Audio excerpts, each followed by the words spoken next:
नमस्कार दोस्तों, मैं शालिनी आपका अपने YouTube चैनल के आइडियल इंस्टीट्यूट पर स्वागत करती हूँ। दोस्तों, आज हम पढ़ेंगे वाच्य। हिंदी में वाच्य बहुत ही इम्पोर्टेंट टॉपिक है जो हर एग्जाम में पूछा जाता है। कोई भी एग्जाम हो, वाच्य के वहाँ 1-2 क्वेश्चन जरूर बनते हैं। मैक्सिमम 2 नहीं तो 1 क्वेश्चन आपके वाच्य से देखने को मिलते हैं। तो वाच्य क्या होता है बच्चों? सबसे पहले हम ये जानते हैं वाच्य होता क्या है। तो क्रिया, इसमें वाच्य में सबसे इम्पोर्टेंट चीज है क्रिया। क्रिया के उस परिवर्तन को हम वाच्य कहते हैं। ये एक डिफिनेशन के रूप में इसको हम लेते हैं। क्रिया के उस परिवर्तन को हम वाच्य कहते हैं जिसके अंतर्गत हमें इस बात का बोध होता है कि वाक्य के अंतर्गत कर्ता, कर्म और भाव में किसकी प्रधानता है। जिससे हमें यह बोध हो जिस वाक्य में कर्ता प्रधान है, कर्म प्रधान है या भाव प्रधान है, इसकी जानकारी जिस वाक्य से हमें मिलती है उसे हम वाच्य कहते हैं। तो आइए हम देखते हैं वाच्य के कुल कितने भेद हैं। वाच्य को हम कितने भागों में बांटते हैं। वाच्य के भेद बच्चों, एक ट्रिक के माध्यम से दोस्तों आज हम समझेंगे कि वाच्य के कितने भेद हैं। तो वाच्य के कुल 3 भेद हैं। इनको हम ट्रिक के माध्यम से बहुत इजी वे में समझ लेंगे जिससे हमें एग्जाम में इनको करने में बहुत आसानी होगी। नंबर 1 हमारा है कृतवाच्य। कृतवाच्य। नंबर 2 पे हमारा आता है कर्मवाच्य। नंबर 3 पे हमारा क्या आता है? भाववाच्य। भाववाच्य। अब हम एक एक करके सारे वाक्यों की प्रधानता या डिफिनेशन हम देख लेते हैं कि वाच्य को कभी कभी एग्जाम में पूछता है कि वाच्य के कुल कितने भेद हैं, तो आप बताएंगे 3।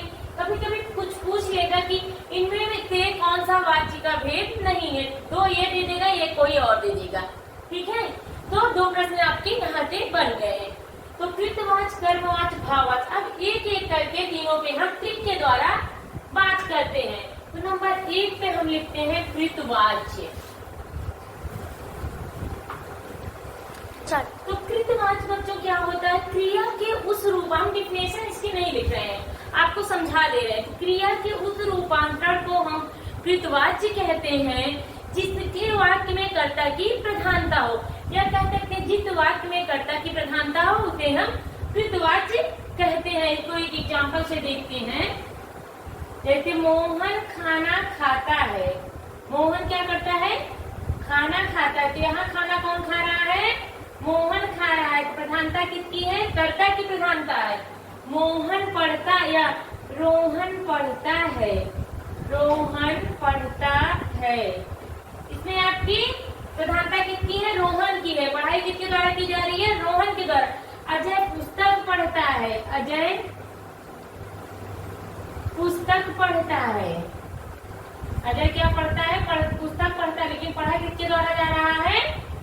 अजय के द्वारा। तो ऐसा वाक्य जिसमें, या ये कह सकते हैं क्रिया के उस रूपांतरण को हम कृतवाच्य कहते हैं जिसमें कर्ता की प्रधानता होती है। ऐसे वाक्य जिसमें कर्ता की प्रधानता होती है उसे हम कृतवाच्य कहते हैं। उम्मीद है कि कृतवाच्य आपको समझ में आ गया होगा। ये एकदम ही सिंपल होता है। अब हम बात करेंगे भाववाच्य।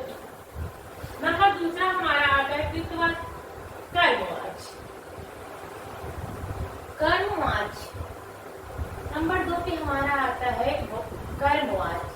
तो ऐसे वाक्य क्रिया के उस रूपांतरण को हम भाववाच्य कहते हैं जिसमें भाव की कर्मवाच्य कहते हैं जिसमें कर्म की प्रधानता होती है। क्रिया के उस रूपांतरण को जिसमें कर्म की प्रधानता होती है उसे हम कर्मवाच्य कहते हैं। बच्चों, इसकी एक ट्रिक लिखिएगा। इसमें ज्यादातर द्वारा शब्द का प्रयोग होता है। इसकी ट्रिक क्या है? द्वारा के द्वारा शब्द का इसमें प्रयोग होता है। के द्वारा। आप ऐसे वाक्यों को आप जान जाइएगा कि ये कर्मवाच्य है जहाँ कर्म की प्रधानता हो और के द्वारा वाक्यों को, के द्वारा वाक्यों को जोड़ा जाता है। ये आपकी ट्रिक है। तो मान लीजिए एक एग्जाम्पल लेते हैं। कवियों के द्वारा पंक्तियां लिखी गई। कवियों के द्वारा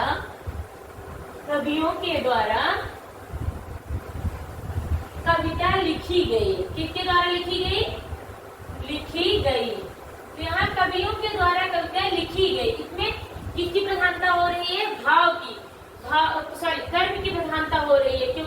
क्या है, कविता है, कृत के द्वारा कवियों के द्वारा कविता ये मेन है। तो यहाँ द्वारा शब्द का यूज हो गए थे आपका कर्मवाच्य। मान लीजिए रोगी को दवा दी गई, रोगी को दवा दी गई, दवा दी गई, किसके द्वारा दवा दी गई, तो रोगी को हमेशा डॉक्टर के द्वारा दवा दी जाती है। किसके द्वारा दवा दी जाती है, डॉक्टर के द्वारा। या लिख सकते हो उससे पुस्तक पढ़ी गई, उससे पुस्तक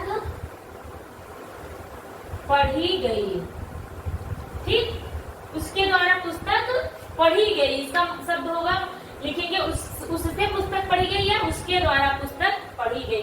जिन वाक्यों में बच्चों के द्वारा वाक्यों को जोड़ा जाए, ये आपकी पहचान के रूप में इसको याद रखिएगा। वहाँ पे आपका कर्मवाच्य होता है। उम्मीद है कि कर्मवाच्य आपको समझ में आया होगा। नंबर 3 पे आता है भाववाच्य। ये ऐसा वाक्य बच्चों जिसमें भाव की प्रधानता हो उसे हम भाववाच्य कहते हैं।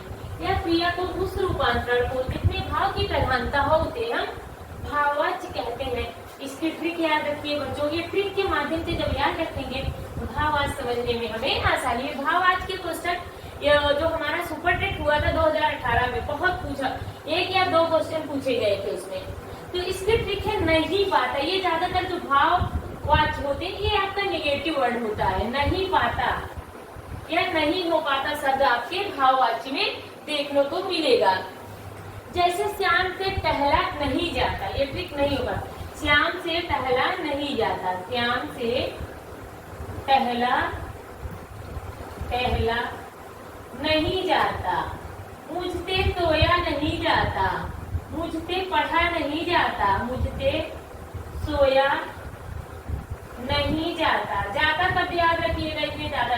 मुझसे खाया नहीं जाता, मुझसे चला नहीं जाता। जो भी आपका नहीं वाले वर्ड होते हैं वो आपके भाववाच्य होते हैं। इस ट्रिक को जब याद रखेंगे आप तो आपको भाववाच्य, कर्मवाच्य और कृतवाच्य समझने में बहुत आसानी होगी।